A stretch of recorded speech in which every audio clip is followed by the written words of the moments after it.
Hey guys, welcome back on my channel Affirmation Rules with Universe.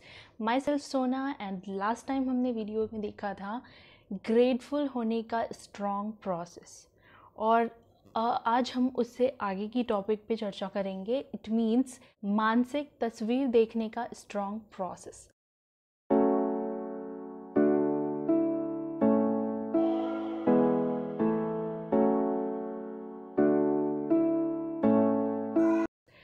It means visualisation, जो कि the secret and law of attraction use करने के लिए बहुत important है. Visualisation तो मानसिक तस्वीर, इसका वर्ड सुनकर ही कुछ समझ में आ रहा है कि जैसे दिमाग से हमें कुछ पिक्चर बनाना है, इस टाइप का प्रोसेस करना है. तो इसी को विजुअलाइजेशन का वर्ड दिया गया है. सो यहाँ पर हम देखेंगे मानसिक तस्वीर देखना. इट मीन्स विजुअलाइजेशन एक ऐसी प्रक्रिया है जो सभी महान उपदेशक और अवतार सदियों से सिखाते आ रहे हैं. वर्तमान युग के सभी महान उपदेशक भी यही करते हैं. 1912 में चार्ल्स हानल ने द मास्टर की सिस्टम पुस्तक लिखी थी. उसमें उन्होंने मानसिक तस्वीर देखने में निपुण बनने के लिए 24 साप्ताहिक अभ्यास बताए हैं.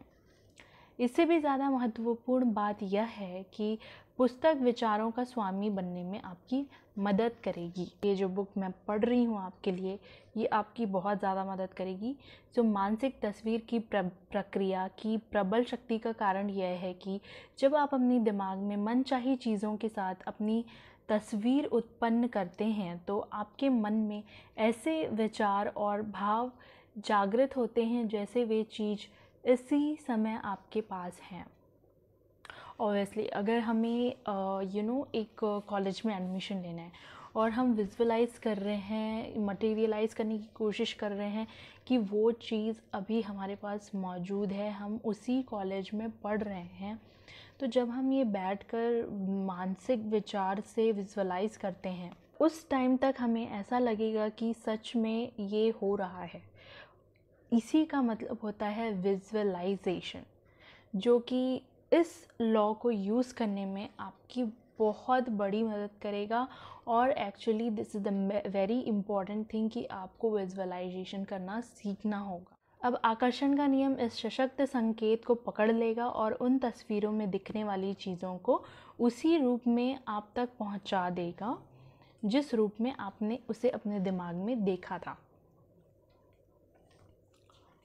Okay, so doctor Dennis Waitley का कहना है, मैंने अपोलो कार्यक्रम से मानसिक तस्वीर देखने की प्रक्रिया ली.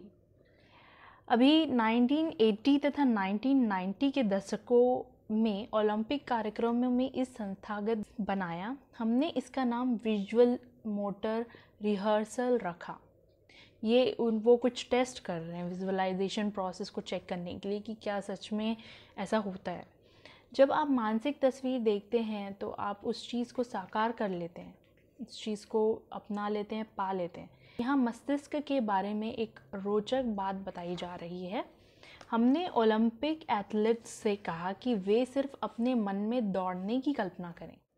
वहाँ पे जितने भी ओलंपिक एथलीट्स थे जो दौड़ते हैं ओलंपिक में, उन्होंने ये कहा कि वो सिर्फ अपने माइंड में दौड़ें अपनी रेस को.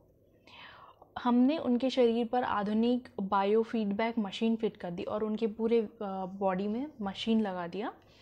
एंड वास्तविक रेस में दौड़ते समय वो जिस मांसपेशियों का इस्तेमाल करते थे, मानसिक तस्वीर देखते समय भी वही मांसपेशियाँ उसी क्रम में इस्तेमाल हुई. तो जब वो सोच रहे थे तो बिल्कुल वो वही फील कर रहे थे जैसे कि वो ट्रैक पे दौड़ते हैं. एंड ट्रैक पे दौड़ते समय जो एनर्जी उनकी लगती है वही एनर्जी उन्होंने अपने माइंड में दी. आगे क्या हुआ फिर? अविश्वसनीय लग रहा था. ऐसा कैसे हो सकता है? क्योंकि आपका दिमाग ये भेद नहीं कर सकता है कि वो आप सोच रहे हैं या सच में आप दौड़ रहे हैं ट्रैक पे.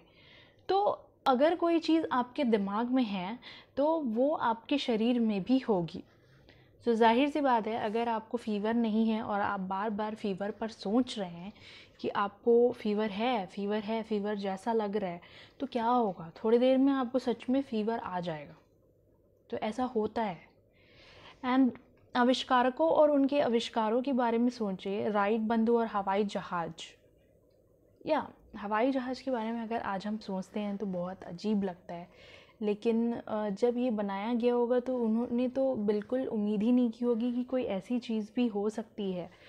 तो ये बहुत नामुमकिन सा था, लेकिन अब है तो हम उस पर बिलीव करते हैं।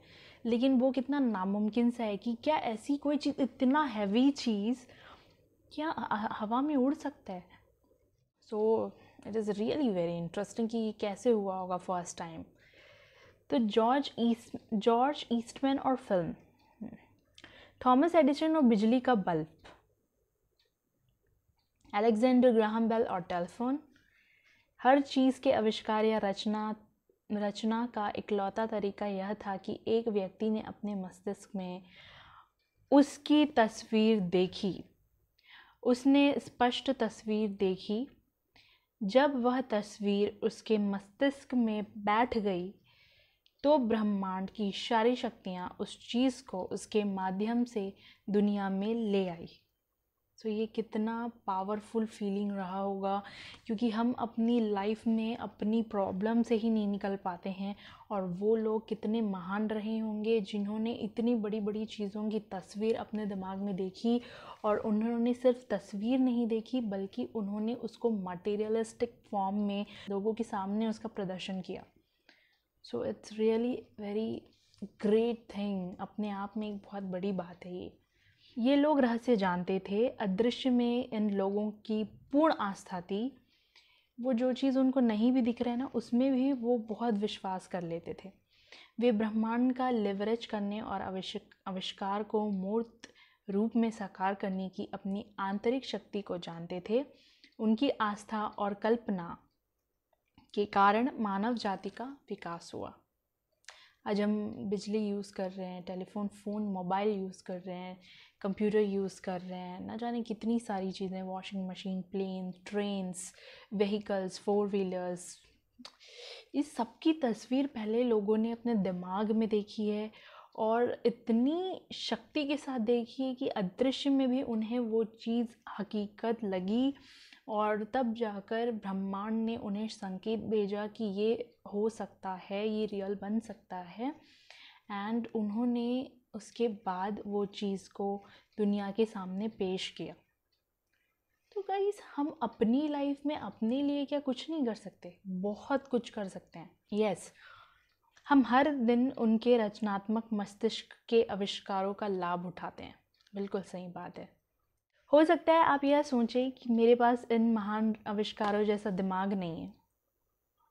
ऑब्वियसली काफ़ी सारे लोग सोच रहे होंगे। हो सकता है आप यह सोचें वे इन चीज़ों की कल्पना कर सकते थे, लेकिन मैं नहीं कर सकता। कोई भी चीज़ सच्चाई से इससे ज़्यादा दूर नहीं हो सकती। जब आप रहस्य के ज्ञान की इस महान खोज में आगे बढ़ेंगे तो आपको पता चलेगा कि आपके पास न सिर्फ उनके जैसा मस्तिष्क बल्कि उससे भी बहुत ज़्यादा है। आपको शायद पता नहीं है, हम अपने माइंड का 5% भी यूज़ नहीं करते हैं, शायद 1 या 2% डेली के कामों के लिए, और अगर काफ़ी ज़्यादा दिमाग लगा भी दें तो 3 to 4%। क्योंकि मैंने सुना है जिन्होंने कंप्यूटर बनाया था, please correct me if I am wrong, but जिन्होंने कंप्यूटर बनाया था उनका दिमाग 11% यूज़ हुआ था, और 11% दिमाग यूज़ करके उन्होंने कंप्यूटर बनाया था।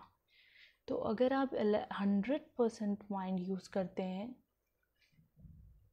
क्या क्या कर सकते हैं आप? आपको खुद अंदाज़ा नहीं है कि आप क्या चीज़ हैं। तो इसीलिए कहा जाता है ना गीता में एक बात कि इंसान अपने आप को कभी नहीं समझ पाता, और जो इंसान खुद को समझ लेता है वो बहुत महान होता है। सो होप ये वीडियो आपको बहुत अच्छा लगा होगा, जिससे आपने विजुअलाइजेशन के बारे में काफ़ी कुछ नॉलेज हासिल कर लिया होगा, और काफ़ी कुछ डाउट भी होगा डेफिनेटली। तो प्लीज़ कमेंट करिए, मैं आपके सारे डाउट्स क्लियर करने की पूरी कोशिश करूँगी। एंड चैनल को प्लीज़ सब्सक्राइब कर लीजिए। I am not forcing, but मैं चाहती हूँ कि अगर आप रियली में इसके बारे में डिटेल्स जानना चाहते हैं और हमेशा अपने आप को एक पॉजिटिव स्टेट में रखना चाहते हैं तो आप मुझसे मेरे चैनल के साथ जुड़े रहिए। और इसके लिए आपको चैनल सब्सक्राइब तो करना पड़ेगा और वीडियो आपको सबसे पहले मिले तो इसके लिए बेल आइकन भी ज़रूर दबाइए। So thank you guys, thank you for watching my video, thank you for watching this inspirational video for yourself, and be positive, be healthy, be grateful. Bye. Thank you.